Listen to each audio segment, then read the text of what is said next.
India book of റെക്കോർഡിൽ ഇടം നേടി അകലാട് MIC സ്കൂൾ 1ാം ക്ലാസ് വിദ്യാർത്ഥി ലാസിൻ നൈനാർ.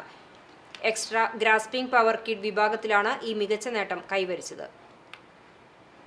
പുതിയ അധ്യയന വർഷത്തോടെ സ്കൂളിൽ ആരംഭിച്ച find the genius skill development പ്രോഗ്രാമിലൂടെ പ്രത്യേകം പരിശീലനം നൽകിയാണ് ഈ കൊച്ചുമിടുക്കൻ ഇന്ത്യ ബുക്ക് ഓഫ് റെക്കോർഡിൽ ഇടം നേടിയത്.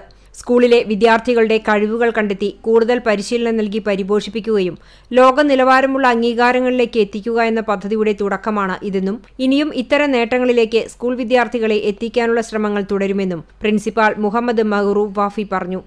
റെക്കോർഡിൽ ഇടം നേടിയ വിദ്യാർത്ഥിയെ working president 3 star Kunjumuhammad Haji, secretary PP Hashim, manager Kabeer Faizy, vice principal Leena, trainer Binsha Suhail, committee അംഗം ബക്കർ, ക്ലാസ് ടീച്ചർ സജിത എന്നിവർ ചേർന്ന് അഭിനന്ദിച്ചു. വെളിയങ്കോട് നൈനാർ ഫസീല ദമ്പതികളുടെ മകനാണ് ലാസിൻ നൈനാർ. CCTV news Punnayurkulam.